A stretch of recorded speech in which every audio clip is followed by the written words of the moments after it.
ನಮಸ್ಕಾರ ಎಲ್ಲರಿಗೂ. Welcome back Kaveri Srinath Kaveri talks ಲಾಕ್ಸಿಗೆ. ಇವತ್ತು ನಾನು ಚೂಡ ಅವಲಕ್ಕಿ ಚಿವಡ ರೋಸ್ಟೆಡ್ ಚಿವಡ ಹೇಗೆ ಮಾಡೋದು ಅಂತ ತೋರಿಸ್ಕೊಡ್ತೀನಿ. ಬನ್ನಿ ನೋಡೋಣ. ತುಂಬ ಸಿಂಪಲ್ ಇದು ಮಾಡೋದು, ತುಂಬ ಈಸಿ ಕೂಡ. ಸೊ ಒಂದು ಪಾತ್ರೆ ಇಟ್ಕೊಂಡು ಅದರಲ್ಲಿ ಒಂದು 4 ಸ್ಪೂನಷ್ಟು ಎಣ್ಣೆ ಹಾಕಿದ್ದೀನಿ ನಾನು. ಸೊ ನೀವು ಕ್ವಾಂಟಿಟಿ ನೋಡಿಕೊಂಡು ಎಷ್ಟು ಬೇಕೋ ಅಷ್ಟು ನೋಡಿ ಎಣ್ಣೆ ಹಾಕ್ಕೊಡಿ. ಸೊ ಅದಕ್ಕೀಗ ಸಾಸಿವೆ ಮತ್ತು ಉದ್ದಿನಬೇಳೆ, ಸ್ವಲ್ಪ ಸಾಸಿವೆ ಚಿಟಿ ಕೊಡ್ತಿದ್ದಂಗೆ ಆಗೋಕ್ಕೂ ಮುಂಚೆ ಅದರಲ್ಲಿ ನಾನು ಸ್ವಲ್ಪ ಈ ಮಜ್ಜಿಗೆ ಮೆಣಸಿನ್ಕಾಯಿ ಅಂತಾರಲ್ವ ಬಾಳ್ಕ, ಸೊ ಅದನ್ನು ಕೂಡ ಕರೆದು ಸೈಡಿಗೆ ಇಟ್ಕೊಳ್ತೀನಿ. ಆಮೇಲೆ ಅದು ಅವಲಕ್ಕಿಗೆ ಮಿಕ್ಸ್ ಮಾಡ್ತೀನಿ ನಾನು.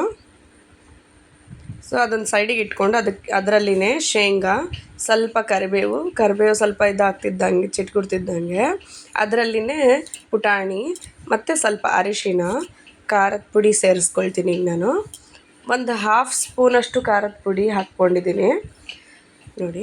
ರುಚಿಗೆ ತಕ್ಕಷ್ಟು ಉಪ್ಪು ಮತ್ತು ಇಂಗು ಹಾಕ್ತಿದ್ದೀನಿ. ಇಂಗು ಹಾಕೋದ್ರಿಂದ ಇನ್ನೊಂದಿಷ್ಟು ಬೇರೆ ಥರನೇ ಫ್ಲೇವರ್ ಕೊಡುತ್ತೆ, ತುಂಬ ಟೇಸ್ಟಿಯಾಗಿ ಆಗುತ್ತೆ. ಸೊ ಅದನ್ನು ಒಗ್ಗರಣೆ ತಣ್ಣಗಾಗಕ್ಕೆ ಬಿಟ್ಟು ಇನ್ನೊಂದು ಪಾತ್ರೆಯಲ್ಲಿ ಅವಲಕ್ಕಿನ ಸ್ವಲ್ಪ ಬಿಸಿ ಮಾಡ್ಕೊಳ್ಳೋಣ.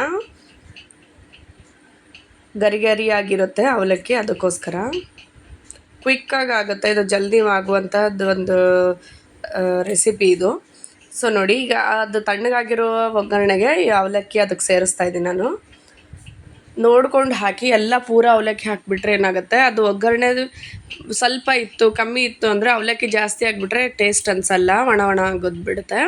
ಸೊ ನೋಡಿ, ಎಲ್ಲ ನೀಟಾಗಿ ಕಲಿಸ್ಕೊಂಡಿದ್ದೀನಿ, ಮೇಲಿಂದ ಕೆಳಗೆ ಚೆನ್ನಾಗಿ ಕಲಿಸ್ಕೊಂಡು ಅದಕ್ಕೆ ನಾನು ಆವಾಗಲೇ ಕರೆದಿಟ್ಕೊಂಡಿದ್ನಲ್ಲ ಮೆಣಸಿನ್ಕಾಯಿನ, ಸೊ ಅದಕ್ಕೆ ಹಾಕಿದ್ದೀನಿ. ಆಮೇಲೆ ಸ್ವಲ್ಪ ಪುಟಾಣಿ ಪುಡಿ ಸೇರಿಸ್ತಾ ಇದ್ದೀನಿ ನಾನೀಗ. ಇದಕ್ಕೆ ಪುಟಾಣಿ ಪುಡಿ ಹಾಕಿದರೆ ಚೆನ್ನಾಗಾಗುತ್ತೆ. ಸ್ವಲ್ಪ 1 ಸ್ಪೂನಷ್ಟು ಸಕ್ಕರೆ, ಇಷ್ಟೇ ಸಾಕು. ಇದು ನಾವು ತಿನ್ನೋ ಟೈಮ್ನಲ್ಲಿ ಒಂದು ಸರ್ವಿಂಗ್ ಬೌಲ್ಗೆ ಹಾಕ್ಕೊಂಡಿಲ್ಲ, ನಾವು ತಿನ್ನೋ ಟೈಮಿಗೆ ಅದಕ್ಕೆ ಒಂದು ಸ್ವಲ್ಪ ಹಸಿ ಕೊತ್ತಂಬರಿ ಇದನ್ನೆಲ್ಲ ಹಾಕ್ಕೊಂಡು ತಿಂದರೆ ಇನ್ನೂ ರುಚಿಯಾಗಿರುತ್ತೆ.